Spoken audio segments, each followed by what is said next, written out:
দর্শক দেখতে পাচ্ছেন আমি এখন অনলাইনে নিয়েছি বিশ্বভারতীর প্রাক্তন ভিসি বিদ্যুৎ চক্রবর্তী সাহেবকে। আমি নিয়েছি এই কারণে, একটা আপডেট পেলাম, যেহেতু এদিকে মুখ্যমন্ত্রী বলেছেন যে যে সমস্ত পুলিশ অফিসাররা মানুষকে ফেক কেস দিয়েছেন তাদের বিরুদ্ধেও ব্যবস্থা হবে, সেই বিষয়েও নালিশ করা যেতে পারে। তো শুনছি উনি নাকি নালিশ করেছেন বেশ কয়েকজন অফিসারের নামে। আপনাকে স্বাগত জানাই আরামবাগ টিভিতে। আমি যে খবরটা শুনলাম, এটা কি ব্যাপারটা একটু বলুন তো। আপনি নালিশ করেছেন পুলিশ অফিসারদের বিরুদ্ধে? ভাই, প্রথমেই তো তোমাকে জানাই অভিনন্দন এবং তোমার দর্শকদের জানাই আমার সশ্রদ্ধ প্রণাম। হ্যাঁ, এটা ঘটনা যে আমি বিশ্বভারতীতে উপাচার্য ছিলাম 2028 থেকে 2023 পর্যন্ত। এই 5 বছরের যে অভিজ্ঞতা, সেটা আমার কাছে খুবই দুঃখের অভিজ্ঞতা, এবং আজও যদি মনে করি আমি শিউরে উঠি যে কী করে 5 বছর চালিয়েছিলাম। তার মধ্যে 3জন অফিসার ছিলেন ওই সময়। যিনি এসপি ছিলেন তার নাম ছিল মিস্টার শ্যাম সিং। যিনি এসডিপিও ছিলেন তার নাম ছিলেন মিস্টার অভিষেক।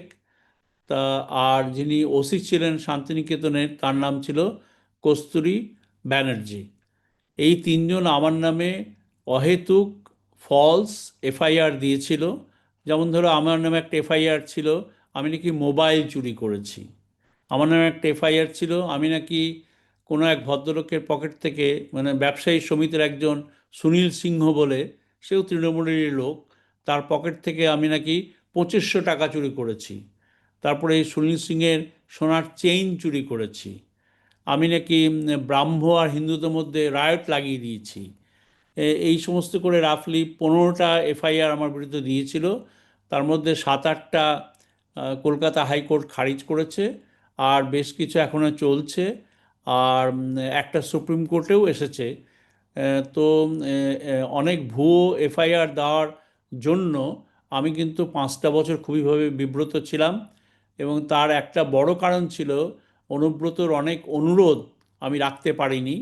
উনি চাকরি বাকরি ইত্যাদি ক্ষেত্রে আমাকে বলেছিলেন, যেটা আমি করতে পারিনি, কারণ আমি বলেছিলাম বিশ্বভারতীতে নিয়ম শৃঙ্খলা বাইরে আমি কোনো কাজ করব না। সেই হিসেবে রাগ হয়েছিল। আরেকটা রাগের কারণ, পুলিশের এই শ্যাম সিং আমাকে হঠাৎ বলল যে বিশ্বভারতীতে আপনাদের তো অনেকগুলো ফ্ল্যাট খালি আছে বা বাড়ি খালি আছে, আমাদের একটা বাড়ি দিন, আমরা ওখানে আমাদের যারা বড় বড় অফিসার আসেন তাদেরকে শান্তিনিকেতনের সেন্স দেওয়ার জন্য আমরা এই ধরনের বাড়ি চাই। আমি সেটাতে আপত্তি করেছিলাম, আবার এই কারণে যে শান্তিনিকেতন মানে বিশ্বভারতী ক্যাম্পাসের মধ্যেই আমাদের 3টে সম্পত্তি পুলিশ ব্যবহার করছে। একটা পুলিশ স্টেশন, যেটা মেলামাঠের ঠিক পাশে। আরেকটা হচ্ছে এসডিপিওর কোয়ার্টার, সেটা হচ্ছে আমাদেরই বাড়ি, শান্তিনিকেতনের বাড়ি। আর সবুজকলি সেন বলে এক মহিলা আমাদের অ্যাক্টিং ভাইস চ্যান্সেলর ছিলেন, যিনি সই জালি করে ভাইস চ্যান্সেলর হয়েছিলেন, তার বিরুদ্ধে আমরা এনকোয়ারি করেছিলাম, তাকে বরখাস্তও করা হয়েছিল আমার সময়ে। তো আমি জানি না আজকে এই নন প্রফেসর উপাচার্য কি করেছেন, আমি সেটা জানি না। তবে অনেক কিছুই উনি অনিয়ম করছেন বলে আমি শুনেছি। আমার কাছে যথেষ্ট প্রমাণ এখনও আসেনি, প্রমাণ আসলে আমি সেরকম ব্যবস্থা নেব। তো এই সবুজকলি সেনের দৌলতে পুলিশ আরেকটা পুলিশ স্টেশন করতে পারে মহিলাদের জন্য। তো পুলিশ বরাবরই সাহায্যটা পেয়ে এসেছিল। আমি যখন পুলিশকে বলেছিলাম যে আমি আপনাদের জন্য কোনো রকম কোয়ার্টার আমি দেব না, কারণ আমি জানি পুলিশ ওটা ব্যবহার করতো নিজেদের আনন্দের জন্য, সেটা আমি করতে দিতে পারি না ক্যাম্পাসের মধ্যে, তাই আমি বলেছিলাম না, দেওয়া যাবে না। তারপর থেকে শামসিং আমার ভীষণ ভীষণ ক্ষেপে যান। ক্ষেপে গিয়ে যা অভিযোগ আমার বিরুদ্ধে আসতো তা, এবং শামসিংয়ের মানে খুব কাছের লোক ছিলেন শান্তিনিকেতন ওসি একজন ম্যাডাম মিসেস কস্তুরী ব্যানার্জি, তিনিও কিন্তু এই ব্যাপারে ওকে সাহায্য করতেন। এবং তুমি দুঃখ পাবে, এই কস্তুরী ব্যানার্জিকে কিন্তু আমি মন্দিরের আচার্য করেছিলাম, যে ভালো ঘরের মহিলা আচার্য করেছিলাম। কিন্তু উনি আমার সঙ্গে যেভাবে অভদ্রতা করেছেন, সেটা ভাবা যায় না। আমি সেটা পরে আসছি। যেটা মেইন দুটো অভিযোগ আমি করেছিলাম, একটা অভিযোগ হচ্ছে, আমি তোমাকে বলেওছিলাম যে 21 দিন আমাকে বন্দি করে রেখেছিল আমার বাংলোতে। এবং সেই 21 দিনের মধ্যে শেষ দিকে আমার এমন অবস্থা হয়েছিল, জল পেতে অসুবিধা হতো, ইলেকট্রিসিটি পেতে অসুবিধা হতো, এবং ঘরে সবজিও ছিল না। আমি সেদ্ধ ভাত খেয়ে কাটিয়েছি, খুবই কষ্টের মধ্যে কাটিয়েছি। আমার সঙ্গে আমার ছেলে এবং আমার মেয়ে দুজনেই ছিল, তারাও কষ্ট করেছেন। এটা একটা, এবং এর জন্য পুলিশ থেকে কোনো রকম ব্যবস্থা পাইনি। আমার শরীরটাও খারাপ হয়েছিল, কিন্তু এই পুলিশ শাম সিং এবং কস্তুরী ব্যানার্জি আমার ঘরে পূর্বিতাতে পুলিশ ঢুকতে দেয়নি। আর একটা ব্যাপার যেটা হয়েছিল সেটা বোধহয় তোমরা সবাই জানো, 17ই আগস্ট 2020 সাল, এই অনুব্রত মণ্ডলের অনুপ্রেরণায় নরেশ বাউরি, যে দুবরাজপুর থেকে এমএলএ হওয়ার চেষ্টা করেছিল কিন্তু হেরে গেছে, এবং আমাদের বিশ্বভারতীর গগন সরকার, সে এবং আরও বিশ্বভারতী যারা গুন্ডা ছিল তারা মিলে সুনীল কর মশাইয়ের যে বিখ্যাত হেরিটেজ গেট, সেটাকে জেসিবি মেশিন দিয়ে, অর্থাৎ বুলডোজার দিয়ে ভেঙেছিল। এবং আমরা তখন, শামসিং তখন এসপি ছিলেন, আমি শামসিংকে ফোন করার চেষ্টা করি। আমার সঙ্গে ছিলেন তৎকালীন যুগে, তোমরা জানো বোধহয়, 1 টাকা ডাক্তার হিসেবে পরিচিত ডক্টর সুশোভন বন্দ্যোপাধ্যায়, তিনিও ফোন করেছিলেন। কিন্তু 3 ঘন্টা পুলিশ কিন্তু আমাদের কোনো জবাব দেয়নি। তারপরে পুলিশ এসেছিল, সেরকমভাবে কোনো রকম সাহায্য পুলিশ করেনি।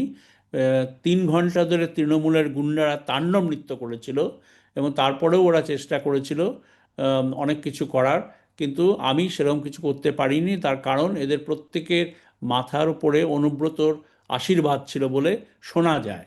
সেই হিসেবে আমি কিছু করতে পারিনি। অথচ আমি যদি কিছু করতাম, সঙ্গে সঙ্গে আমার বিরুদ্ধে অভিযোগ হলে এরা এফআইআর করতেন। অথচ আমরা যদি এফআইআর করতাম এদের বিরুদ্ধে, যেমন নরেশ বাউরির বিরুদ্ধে আমরা এফআইআর করেছি, সেটা জিডিতেই রয়ে গেছে, সেটা এফআইআর হয়নি। আমি গগন সরকারের বিরুদ্ধে জিডি এফআইআর করেছিলাম, সেটা এফআইআর হিসেবে অ্যাকসেপ্টেড হয়নি। কিন্তু আমার বিরুদ্ধে যা অভিযোগ এসছে, মানে মোবাইল চুরি, ভাবতে পারো, একটা উপাচার্য মোবাইল চুরি করেছেন, সেটাতে এফআইআর হয়েছে। সেই এফআইআরের জন্য আমাকে কলকাতা হাইকোর্টে শম্পা পাল ম্যাডাম, যিনি জজ ছিলেন, তিনি খারিজ করেছেন। এবং এই সমস্ত কেসগুলো লড়েছে আমার বন্ধু প্রতিমরা, তারা করেছে, এবং প্রত্যেকটা কেস যে ভুয়ো সেটা কিন্তু উকিল বলেছেন। কিন্তু হ্যারাসমেন্ট হ্যারাসমেন্ট এই কারণে, যখন এই সমস্ত কেসগুলো হয়েছিল তখন কিন্তু আমি উপাচার্য ছিলাম। উপাচার্য থাকার ফলে বিশ্বভারতী কিন্তু সব দায়িত্ব নিয়ে লড়তো। কিন্তু আজকে আমি যেহেতু উপাচার্য নই, সেই জন্য আমার নিজের পয়সা খরচা করতে হচ্ছে, নিজের হয়রানি করতে হচ্ছে, এবং সবচেয়ে দুঃখের বিষয়, বিশ্বভারতী, যাকে আমি 5 বছর সময় দিয়েছি, সেই বিশ্বভারতীতে কোনো কাগজপত্র পাচ্ছি না। তারপর অনেক ক্ষেত্রে পুলিশ কিন্তু আপার হ্যান্ড পেলেও পেতে পারে। তবে আমার বিশ্বাস, এখন আমাদের মাননীয় মুখ্যমন্ত্রী শ্রী শুভেন্দু অধিকারী এসেছেন, নিশ্চয়ই বিচার পাবো। সেই বিচারের জন্য আমি 18 তারিখে আমি চিঠি লিখেছি এসপিকে, এবং copy to chief secretary mister Manoj Agarwal এবং হোম সেক্রেটারি ম্যাডাম সংঘমিত্রা ঘোষ। আমি এদের দুজনের সঙ্গে আজকে সকালে কথা বলেছি। কথা বলে মনোজ আগরওয়াল বলেছেন যে please send me the email, I will undertake steps to do it expeditiously. তো আমি খুব আনন্দিত হয়েছি যে আমাদের যারা আধিকারিক আছেন তারাও ওই ব্যাপারে আগ্রহ নিচ্ছেন। এবং মুখ্যমন্ত্রী তো বলেইছেন, যারা ফলস এফআইআর দিয়ে যে সমস্ত পুলিশ লোককে বিব্রত করার জন্য, তাদের বিরুদ্ধে উনি স্টেপ নেবেন। সেই জন্য আমি এফআইআরের কথা উল্লেখ করেছি। আমি জানি না, আজকেই পাঠিয়েছি ইমেল চিফ সেক্রেটারিকে এবং এসপিকে পাঠিয়েছি গতকাল, এবং কপি পাঠিয়েছি সংঘমিত্রা ঘোষ ম্যাডামকে। তো আশা করছি এনারা স্টেপ নেবেন এবং এই ধরনের অন্যায় অবিচারের বিচার করবেন, এবং আমাকে যে হ্যারাসমেন্টের সম্মুখীন হতে হয়েছিল, সেই হ্যারাসমেন্ট থেকে আমি মুক্তি পাব। আর আরেকটা জিনিস আমি তোমাকে বলছি, এখন শাম সিং দল পাল্টাবার চেষ্টা করছেন। জানি না তোমরা জানো কিনা, সেটা আমি তোমাকে বলবো দেখাতে, যে উনি আজকে বলছেন যে বিদ্রোহী পশ্চিমবঙ্গবাসীকে আমি জানাই কুর্নিশ, এবং উনি শেষ করছেন অসৌত মা সদ্গময় তমসা মা জ্যোতির্গময় মৃত্যুম্মা অমৃতম গময়। আজকে যে লোকটা আমার পিছনে কন্টিনিউয়াসলি লেগেছে, যে মহিলা, আমি যেদিনকে রিটায়ার করলাম তার পরের দিনই আমাকে 7টা এফআইআর ধরিয়েছে এবং বলেছে আমি এখনই ইন্টারোগেট করব, এবং আমাকে ইন্টারোগেশনের সময় যথেষ্টভাবে অভদ্রতা করেছে, আমার স্ত্রীর সঙ্গে যথেষ্টভাবে অভদ্রতা করেছে। তখন যদি হাইকোর্টের সেই চিফ জাস্টিস আমাকে সাহায্য না করতেন, তাহলে আমাকে হয়তো জেলে পোড়ার চেষ্টাও এই কস্তুরী ব্যানার্জি এবং তৎকালীন এসপি এরা করার চেষ্টা করেছিলেন, কিন্তু ভগবানের আশীর্বাদে সেটা করতে পারিনি। কিন্তু এফআইআরগুলো আজও চলছে অনেকগুলোই, এবং যার জন্য কিন্তু আমাকে কোর্টে ঘোরাঘুরি দৌড়াদৌড়ি করতে হচ্ছে। এবং এতে আমি অবশ্য নিজে খুব দুঃখিত নই, কারণ বদমাইশ লোকের পিছনে লড়তে হলে তোমাকেও লড়তে হবে। আমি বিশ্বাস করি সেই লড়াইটা আমি করছি, এবং আমি খুব আনন্দের সঙ্গে বলছি আজকে, যখন মুখ্যমন্ত্রী বলেছে, আমি তোমার কাছ থেকে জানতে পারলাম যে পুলিশ যারা ফলস এফআইআর দিয়েছে তাদের বিরুদ্ধেও ব্যবস্থা নেবেন।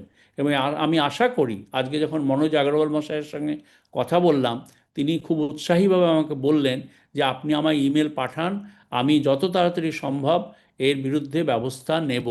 এবং সঙ্ঘমিত্রা ঘোষ ম্যাডামকেও পাঠিয়েছি, হোম সেক্রেটারি যিনি এখন। তাছাড়া আমি শুভেন্দু অধিকারী জানিয়েছি, এবং শ্রমিক ভট্টাচার্যকে জানিয়েছি, সুকান্ত মজুমদারকে জানিয়েছি, স্বপন দাশগুপ্তকে জানিয়েছি, এবং সৌমিত্র খানকে জানিয়েছি, যারাকে আমি চিনি, যারা আমাকে পছন্দ করেন। আমি আশা করছি যে এই ব্যাপারে কোনো একটা সুরাহা হবে, এবং আশা করছি যে এই যে শাম সিংয়ের যে দল পাল্টি খাওয়ার যে প্রচেষ্টা, সেই প্রচেষ্টা যেন বন্ধ হয়। কারণ শাম সিং হচ্ছে অনুব্রত মণ্ডলের ডান হাত। অনুব্রত মণ্ডল যদি উঠতে বলতেন উঠতেন, বসতে বলতেন বসতেন, এবং সেটা আমি দেখেছি। সেই জন্যই বলছি যে আজকের দিনে আমি আনন্দিত এই কারণে যে অ্যাটলিস্ট একটা বিচার পাবো। আমরা যারা প্রতিবাদ করার চেষ্টা করেছি, আমরা যারা নিয়ম শৃঙ্খলার মধ্যে চলার চেষ্টা করেছি, তারা যে কীভাবে অত্যাচারিত হয়েছে তৃণমূলের রাক্ষস এবং রাক্ষসীদের জামানায়, সেটা কিন্তু আজকে জনসমক্ষে আমরা নিয়ে আসতে সাহস পাচ্ছি। আমি জানি যে আমি যে এফআইআর করেছি সেই এফআইআরটা সংগৃহীত হবে, কারণ এটা একদম চিফ সেক্রেটারি লেভেল থেকে যাচ্ছে। আশা করি যে এর বিচার আমি পাবো। সেজন্য আমি তোমাদের চ্যানেলের মাধ্যমে মুখ্যমন্ত্রীকে জানাই ধন্যবাদ, এবং চিফ সেক্রেটারিকে জানাই ধন্যবাদ, এবং আরও যারা যারা এই ধরনের মিশন নিয়েছেন যে আমরা অন্যায় দুর্নীতি এগুলো শেষ করব, তাদেরকে প্রত্যেককে আমি আমার আন্তরিক শুভেচ্ছা, আন্তরিক অভিনন্দন আমি জানাচ্ছি তোমার চ্যানেলের মাধ্যমে। আর আমি তোমাকে জানাই অভিনন্দন, কারণ তুমি একমাত্র যে আমাকে কিন্তু সুযোগ দিচ্ছ এইগুলো জনসমক্ষে আনার জন্য। আমরা যত এগুলো জনসমক্ষে আনবো, তত মানুষ বুঝতে পারবে যে সাধারণ মানুষ এবং যারা কাজের চেষ্টা করেছেন, যারা পশ্চিমবঙ্গে উন্নতি করার চেষ্টা করেছেন, তারা কিভাবে অত্যাচার সহ্য করেছেন। এবং তার জন্য ওই নরেশ বাউরি যে গেটটা ভেঙেছিল, সেই গেটের কিছু অংশ আমি রেখে দিয়েছিলাম পরবর্তী প্রজন্মকে দেখাবার জন্য, যে তৃণমূলের গুন্ডামি 17ই আগস্ট 2020 সালে যেটা হয়েছিল সেটা পরবর্তী প্রজন্ম জানুক। কিন্তু এই উপাচার্য প্রবীর ঘোষ, তিনি এতই ভীতু হয়তোবা, কিংবা অন্য কোনো কারণের জন্য প্রথমে এসেই ওগুলো সরিয়ে দিয়েছেন, এবং উনি চেষ্টা করছেন ইতিহাসকে মোছার। তা আমি বলেছিলাম যে সোমনাথ মন্দির কিন্তু গজনি ভেঙে দিয়েছিল, আর আজকে সেই সোমনাথ মন্দির আবার জেগে উঠেছে। আপনি ইতিহাসকে এভাবে ভেঙে ফেলতে বা সরিয়ে ফেলতে পারেন না। কিন্তু জানি না প্রবীর ঘোষের মাথায় কি আছে, উনি কিন্তু নরেশ বাউরির যে ভাঙা গেট, যেটা সুরেনকর মশাই করেছিলেন, সুরেনকর মশাই তৎকালীন যুগের একজন বিখ্যাত শিল্পী ছিলেন, এটা একটা হেরিটেজ গেট ছিল আমাদের বিশ্বভারতীতে। সেই গেটটাকে আমি চেষ্টা করেছিলাম রাখার, কিন্তু আমি রাখতে পারিনি, কারণ নরেশ বাউরি ইত্যাদি এরা জেসিবি মেশিন বা বুলডোজার নিয়ে গেটটা ভেঙে দিয়েছিলেন। আমি জেসিবি মেশিনের নম্বরটা আমি দেখতে পাইনি, কারণ নম্বরটা কাগজ দিয়ে ঢাকা ছিল। তুমি যদি সেই সময়ের ভিডিও দেখো, তুমি দেখতে পাবে। এটা খুব জনসমক্ষে কিন্তু সবার কাছেই আছে, এটা কিন্তু পাবলিক ডোমেইনে আছে। এবং তারই কিছু ধ্বংসাবশেষ আমি রেখে দিয়েছিলাম মেলা মাঠে, কিন্তু প্রবীর ঘোষ আমি জানি না কোন কারণে বা ভয়ের কারণে উনি এসেই প্রথম ওটা সরিয়ে দিয়েছেন। অর্থাৎ ইতিহাসকে মোছার একটা চেষ্টা করেছেন এই প্রবীর ঘোষ, যিনি একজন নন প্রফেসর উপাচার্য হয়েছেন বিশ্বভারতীতে। জানি না কেন সেই ভদ্রলোক এতই ভয় পেয়েছেন বা যে কোনো কারণেই ওই জিনিসটা সরিয়ে দিয়েছেন। অথচ বিশ্বভারতীতে তুমি জানো হেরিটেজ আনার পিছনে আমার ভূমিকা কতখানি। বিশ্বভারতীতে যে জিনিসগুলো আজকে দেখছে, মেলার মাঠ ঘেরার ফলে প্রবীর ঘোষের অনেক সুবিধা হয়েছে, কিন্তু তার জন্য কোনো কৃতজ্ঞতা নেই। কিন্তু তার জন্য আমাকে নভেম্বর মাসে মাইনে দেয়নি, যে মাসে আমি রিটায়ার করি। তার জন্য আমাকে আমার জিনিসপত্র পাঠানোর যেটা পাওয়া উচিত সেটাও পাইনি। তাই বিশ্বভারতীকে আমি অনেক সময় দিয়েছি, অনেক শ্রম দিয়েছি। তার কারণ আমি দুর্নীতির সঙ্গে কোনোদিন আপোষ করিনি, যার জন্য এই ধরনের এফআইআর হয়েছে। সেখানে পুলিশ ছিল। আর সবচেয়ে যে বিশ্বভারতীর যে সমস্ত মানুষ যাদের মেরুদণ্ড কতটা কি আছে আমার সন্দেহ আছে, আমি সেই মানুষের থেকে সাহায্য পাইনি। আমি সাহায্য পেয়েছি তোমাদের মতন ইউটিউবের কাছ থেকে। আমি সংবাদপত্রে তুমি দেখেছো বোধহয়, আমি গতকাল আনন্দবাজার পত্রিকায় একটা লেখা লিখেছি এই ইলেকশন নিয়ে। এরা আমাকে সাহায্য করেছেন। কিন্তু বিশ্বভারতীর ভিতরের মানুষ, তাদের মেরুদণ্ড কতটা আছে সে সম্বন্ধে আমার যথেষ্ট সন্দেহ আছে। আমি নপুংসক বললে হয়তো তারা খুব দুঃখ পাবেন, সেই নপুংসক আমি বলবো না, কিন্তু তাদেরও অন্যায় আছে, যার জন্য পুলিশ এবং গুন্ডা, তৃণমূলের গুন্ডারা এবং অনুব্রতের যারা সাথী, তাদের ভূমিকা অনেক বেশি। সেই জন্য আমি এই থেকে এর অন্যায়ের প্রতিবাদ করার জন্য আমি এফআইআরটা করেছি। আমি এফআইআরটা চালু হলে, এফআইআর দর্জ হলে আমি তোমাকে জানাবো এবং সেই নাম্বারগুলো দেব। আমার ধারণা শ্যাম সিং, অভিষেক এবং কস্তুরী এই সমস্ত অফিসারদের যথেষ্ট শিক্ষা, যথেষ্ট শাস্তি দেওয়া দরকার। তাহলে এরা কখনোই দলদাস যেন না হয়। এই দলদাস হওয়ার পিছনে যে কারণ, সেই কারণগুলো আমাদের মাননীয় মুখ্যমন্ত্রী শ্রী শুভেন্দু অধিকারী বুঝতে পেরেছেন। এবং শুভেন্দু অধিকারী আমার ধারণা নিশ্চয়ই সঠিক পদক্ষেপ নেবেন। আমাদের মতো মানুষ যারা ওই সময়ে ওই পরিবেশে এদের প্রতিবাদ করেছে, অত্যাচারের সম্মুখীন হয়েছে, তাদের কাছে আসার জন্য, তাদেরকে সাহায্য করার জন্য আমাদের এই নতুন সরকার নিশ্চয়ই কোনো পদক্ষেপ নেবে। আমি এই আশায় দিন গুনছি এবং আমি তোমাকে আবার ধন্যবাদ জানাই যে তুমি আমাকে একমাত্র সুযোগ দিচ্ছ এই আমার বক্তব্যগুলো জনসমক্ষে আনার জন্য। ভালো থেকো, সুস্থ থেকো এবং আমরা একসঙ্গে লড়াই করব মানুষের অধিকার প্রতিষ্ঠা করার জন্য। এবং তাতে কিন্তু ওপরওয়ালা আমাদের সাহায্য করবেন। এবং আমাদের সাথে অনেক মানুষ আছেন যারা আমাদের মতো ভাবনা চিন্তা করেন, যে কোনো কারণেই তারা সামনে আসতে পারেননি, আজকে তারা সবাই সামনে আসছেন। আশা করি আমাদের এই শক্তি, এই যে রাক্ষসীদের শক্তির থেকে অনেক অনেক বেশি হবে এবং রাক্ষসীদের আমি খুব সহজেই আমি দমন করতে পারবো। আরেকটা জিনিস আমি তোমাদের এই মধ্যে বলতে চাই যে বিশ্বভারতীর সম্পত্তি দখলের একটা বড় ইতিহাস আছে। এবং তুমি জানো বোধহয় যে আমাদের বিখ্যাত Nobel prize winner Amartya Sen বেশ কিছু জমি হড়প করেছিলেন। সেই জমি হড়প করার বিরুদ্ধে আমি কিন্তু পদক্ষেপ নিয়েছিলাম।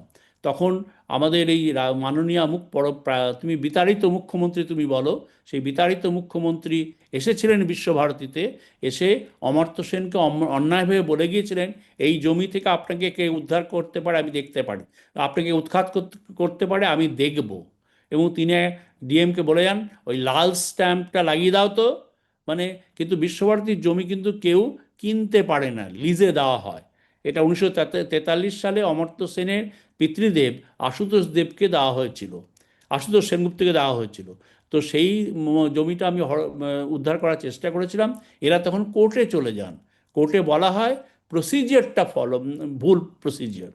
কিন্তু আমি চাইব এই প্রবীর ঘোষ, এই বিশ্বভারতী 65 একর জমি, তাতে যে 43 জন আছেন তারা পশ্চিমবঙ্গের সমস্ত মহিরুহ। এদের নাম যদি আমি তোমার চ্যানেলে করি তাহলে পশ্চিমবঙ্গে আজকে অবশ্য আগুন জ্বলবে না, আজকে আমাদের এই সরকার এই সমস্ত লোকগুলোকে সব জেলে পুরবে। এরা সব বিখ্যাত লোক পশ্চিমবঙ্গের, যারা এতদিন ধরে মাতব্বরি করে এসেছিল। তো এই অমর্ত্য সেনের যে জমি হড়প করার কেসটা, এই কেসটাও জনসমক্ষে আনার জন্য। এবং শুধু তুমি শুনে দুঃখ পাবে যে আমি যখন এই ঘটনাটা করলাম তখন এই যে বিখ্যাত লোক কবির সুমন, যিনি খুব নিজেকে বলেন খুব প্রোগ্রেসিভ, তিনি এসছিলেন, যোগেন চৌধুরী, শোভাপ্রসন্ন ভট্টাচার্য, এরা সব এসে 3 দিন ধরে ওখানে সভা করেছিলেন বিদ্যুৎ চক্রবর্তীকে অপমান করার জন্য। শোভাপ্রসন্ন আমার ছবি আঁকে, চামচিকের ছবি। সুমন গান গায়, আমাকে অপমান করে সমস্ত গান গায়। যোগেন চৌধুরী ছবি আঁকে, আমাকে অপমান করে। এরা সব বিখ্যাত লোক পশ্চিমবঙ্গের, এরা চুরি ডাকাতির সঙ্গে যুক্ত। সেজন্য আমি চাইব এবং আমি তোমার এই চ্যানেলের মাধ্যমে আমাদের মাননীয় মুখ্যমন্ত্রী শুভেন্দু অধিকারীকে বার্তা দিতে চাই যে আপনি দেখুন যে এই অমর্ত্য সেন, যোগেন চৌধুরী, শোভাপ্রসন্ন ভট্টাচার্য, কবির সুমন, এরা সমাজের কীট। এই সমাজের কীটগুলোকে আপনি দমন করুন এবং আপনার সাথে আমরা আছি, আমরা লড়াই করব। এই কথা বলেই আমি থামছি এবং তোমাকে আবার ধন্যবাদ দিই এবং তোমার যারা চ্যানেলে যারা দেখছেন তাদেরকে আমি জানাই আন্তরিক অভিনন্দন। ওকে, আপনি অনেক কথা বললেন, অনেক তথ্য দিলেন। দেখা যাক, আপনি তো করেছেন অভিযোগটা, নালিশটা করেছেন, কি ব্যবস্থা হয়। তবে আপনিও আশা করছেন নতুন মুখ্যমন্ত্রী বা তার সরকার কিছু একটা ব্যবস্থা নিশ্চয়ই করবে, যে অন্যায় মানে অবিচার করা হয়েছে আপনার বিরুদ্ধে। অসংখ্য ধন্যবাদ, পরে আবার যোগাযোগ করব। দর্শক শুনলেন বিশ্বভারতীর প্রাক্তন ভিসি বিদ্যুৎ চক্রবর্তী সাহেব। উনি অত্যাচারের শিকার হয়েছেন, আমরাও তো হয়েছি, ফলে আপনারাও অনেকে হয়েছেন। কিন্তু যেহেতু নতুন মুখ্যমন্ত্রী বলেছেন না যে যেখানে এই হেনস্থা করা হয়েছে, পুলিশে যারা হেনস্থা করেছেন ফেক কেস দিয়ে, তাদের বিরুদ্ধে ব্যবস্থা হবে। আপনারাও যার যেখানে সুযোগ আছে বলবেন। সত্যিই তো পুলিশ তো আইনের রক্ষক, আইন মোতাবেক তো চলবেন না পুলিশের লোকেরা। তারা এরকম কেন করেছেন? কি ভেবেছিলেন যে এইভাবেই চলে যাবে, কোনোদিন কোনো ব্যবস্থা হবে না, কোনোদিন কেউ ব্যবস্থা নিতে পারবেন না, এরকম ভেবেছিলেন? তো দেখা যাক, নতুন সরকার তো বলছে ব্যবস্থা হবেই। তো যদি ব্যবস্থা হয়, দৃষ্টান্তমূলক কিছু ব্যবস্থা নেওয়া যায় সরকারের তরফ থেকে, আশা করি ইটা ভাঙবে। যে শাসকের কথা শুনে চলবো, যা খুশি করবো, ওটা আর করার কিন্তু কেউ সাহস পাবেন না। সব পুলিশই তখন আইন মোতাবেক চলবেন। ফলে সত্যি কিন্তু ব্যবস্থা নেওয়াটা উচিত। যারা এইসব করেছেন, আমার বিরুদ্ধে প্রচুর ফেক কেস হয়েছে। তো যাই হোক দর্শক, এই খবর যখন সামনে এসছে আপনাদের সামনে রাখলাম। যদি আপনারাও কেউ নালিশ করতে চান, ফেক কেস হয়েছে, পরে খালাস হয়েছেন, ঠিক জায়গায় নালিশ করুন, নিশ্চয়ই খোঁজ খবর পেয়ে যাবেন কোথায় নালিশ করতে হবে। নতুন সরকার হয়তো ব্যবস্থা নিয়ে দেখাবে। দর্শক বলবেন যা বলার এবং নজর রাখবেন আরামবাগ টিভিতে।